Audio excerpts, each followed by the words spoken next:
Hello जी, आप लोग कैसे हैं? आप लोग अच्छे होंगे। आज का इम्पोर्टेंट क्वेश्चन होने वाला है जो हर एग्ज़ाम पूछता है। इस टॉपिक हर एग्ज़ाम पूछता है, इसलिए आप लोग लास्ट तक वॉच कीजिए। चलिए देरी नहीं करते हैं, शुरू करते हैं।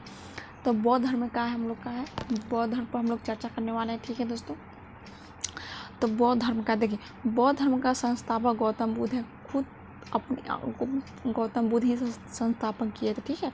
इन्होंने एशिया का ज्योतिषपूर्ण लाइट ऑफ एशिया भी कहा जाता था, ठीक है। गौतम बुद्ध का जन्म 563 ईसा पूर्व में कपिलवस्तु लुम्बिनी नामक स्थान पर हुआ था। अगर कोई पूछेगा गौतम बुद्ध का जन्म कब हुआ था, तो 563 ईसा पूर्व में हुआ था। कपिलवस्तु लुम्बिनी के एक स्थान पर, नामक स्थान है जो पर हुआ था। इनके पिता का नाम क्या था? इनके पिता का नाम सुदर्शन था, ठीक है। इनके माता का नाम तो माया देवी था, पर इनका किस शाक्य गण के थे और मुखिया भी थे, ठीक है। इनकी माता का नाम तो माया देवी की मृत्यु इनके जन्म 7वें दिन ही हो गई थी। जब सिद्धार्थ जन्म लिया था, उसके 7वें दिन इनकी माता के मृत्यु हो गई। उसके बाद में आलन पालन उसकी कौन किया था? तो उनकी सौतेली मौसी जो होती है, तो उनका माँ प्रजापति गौतमी ने किया था, ठीक है।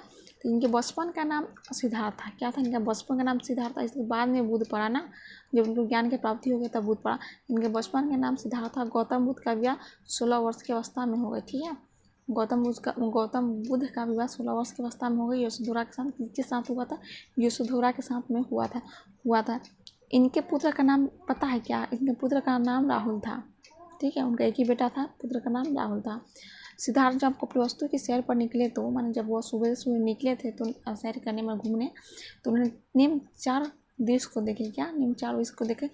पहला तो देखे वो बूढ़ा व्यक्ति को, दूसरा का तो देखे एक बीमार व्यक्ति, और तीसरा का देखे शव एवं, और चौथा में देखिए सन्यासी, ठीक है। तो सांसारिक समस्याओं से व्यथित होकर सिद्धार्थ ने 29 वर्ष की अवस्था में गृह त्याग किया।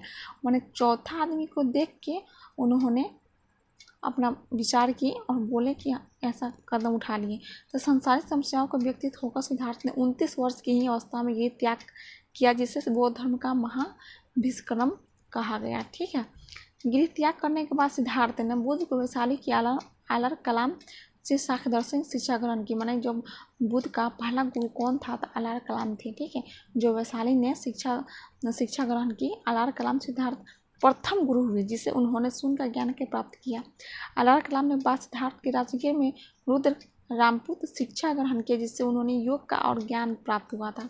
दूसरा का उनके गुरु थे रुद्र रामपुत्र, जिससे योग की उन्होंने से प्राप्त हुआ था। यहाँ पे देखिए क्या दिया हुआ। उर्वेला में सिद्धार्थ की कैंटीने वप्पा भादिया महानामा एवं असांगी नामक बहुत साधन मिले। मतलब बहुत 5 उनको शादी की एक व्यक्ति मिला, ठीक है। बिना अन्न जल ग्रहण किए 6 वर्ष की कठिन तपस्या के बाद 35 वर्ष की आयु में वैशाख पूर्णिमा की रात में अंजना फल्गु नदी के किनारे पीपल वृक्ष के नीचे उन्होंने ज्ञान की प्राप्ति की है, ठीक है। बिना अन्न जल के उन 6 वर्ष की कठिन तपस्या किया, ठीक है। बुद्ध ने 6 वर्ष की कठिन तपस्या की 35 वर्ष की आयु में। तो वैशाख किस दिन? तो पूर्णिमा की रात निरंजना फल्गु नदी किनारे। किस नदी किनारे? निरंजना नदी के किनारे पीपल वृक्ष के नीचे सिद्धार्थ को ज्ञान के प्राप्त हुआ। जो ज्ञान के प्राप्ति के बाद उनका नाम क्या पड़ा? तो बुद्ध पड़ा, ठीक है। महात्मा बुद्ध पड़ा। बुद्ध के नाम से जाने का वह स्थान बोध गया कहलाया। जब उनके बुद्ध के नाम से जाना गया, ऐसे तो जाने लगा, तो उनका क्या पड़ गया नाम? कहाँ जाने लगा? तो बोध गया में कहलाया, ठीक है। बुद्ध ने अपना प्रथम उपदेश सरनाथ ऋषि पतनम ने दिया, जिसे बौद्ध ग्रंथों का धर्म चक्र प्रवर्तन कहा गया। माने धर्म चक्र प्रवर्तन कहा गया, ठीक है। बुद्ध ने अपने उपदेश जनसाधारण भाषा में पाली में दिए। माने साधारण भाषा में जिनका था पाली में दिए थे।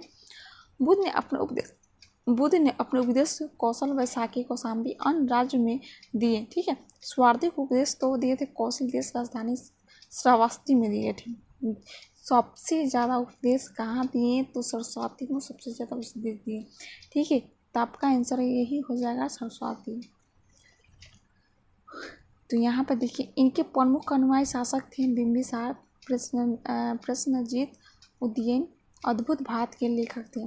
लेखक एल बसाम अगर बोला जाए कि कितने दिन के बाद उनके ज्ञान की प्राप्ति किए, तो 39 दिन की तपस्या के बाद बुद्ध की ज्ञान की प्राप्ति हुई।